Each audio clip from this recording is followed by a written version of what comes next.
بسم اللہ الرحمن الرحیم۔ ایک تاجر کی شادی ایک نہایت حسین و جمیل، نہایت پاکیزہ اور نیک عورت سے ہوئی۔ وہ دونوں ہنسی خوشی زندگی گزارتے رہے۔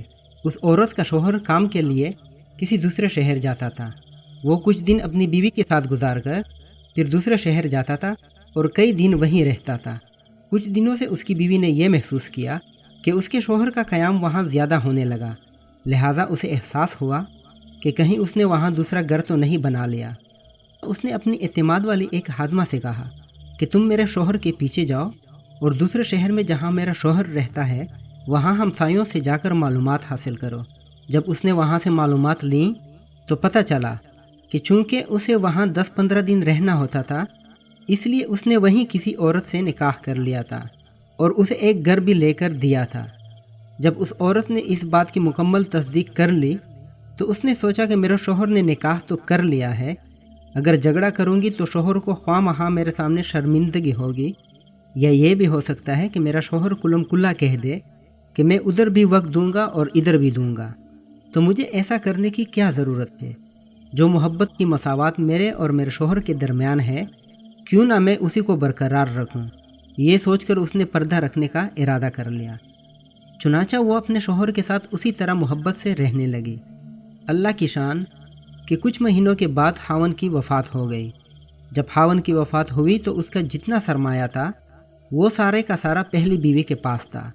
جب اس کے شوہر کی تدفین کا مرحلہ مکمل ہوا اور اس کی وراثت کی تقسیم کا وقت آیا تو اس کی پہلی بیوی نے اپنا حصہ بھی الگ کیا اور دوسری بیوی کا حصہ بھی الگ کر دیا۔ جس عورت نے اسے دوسری بیوی کے بارے میں بتایا تھا، پہلی بیوی نے اس عورت کو بڑی رازداری سے کہا کہ کسی کو پتہ بھی نہ چلے اور کوئی میرے خاوند پر بات بھی نہ کرے، لیکن میرے شوہر کی دولت میں ان کی دوسری بیوی کا شرعی حق ہے۔ مجھے قیامت کے دن اللہ کے یہاں جواب دینا ہے، اس کا حق میں نہیں کھا سکتی، لہٰذا یہ پیسے لے جاؤ اور اس سے کہو کہ تمہارے خاوند کی میراث میں سے یہ تمہارا حصہ ہے، اسے وصول کر لو۔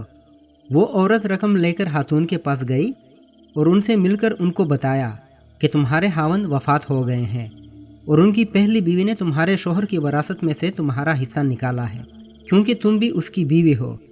وہ اگر تمہارا حق کھائے گی تو وہ قیامت کے دن اللہ کو جواب نہیں دے سکے گی۔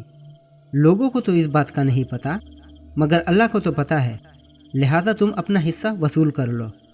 اس عورت نے وہ رقم پکڑ کر کہا کہ اللہ اس کا بھلا کرے، وہ کتنی نیک اور اچھی عورت ہے جس نے میرا خیال رکھا۔ پھر اس نے کہا کہ تم یہ مال میری طرف سے لے جا کر اس عورت کو واپس کر دو، اس لیے کہ میرے شوہر نے مرنے سے 1 ہفتہ پہلے مجھے طلاق دے دی تھی اور اس طلاق کا پتہ یا تو مجھے ہے یا میرے اللہ کو، لہٰذا اس وراثت میں میرا کوئی حصہ نہیں بنتا، یہ پہلی بیوی کا حصہ ہے، لہٰذا اسے واپس کر دو۔ دوستو، ہمارا دین ہمیں یہی سکھاتا ہے کہ جب دل میں خوف خدا ہو تو کوئی بھی مسلمان دوسرے مسلمان کا حق نہیں کھا سکتا، چاہے اسے اپنے حق کا پتہ ہو یا نہ ہو، کیونکہ اللہ تو سب جانتا ہے۔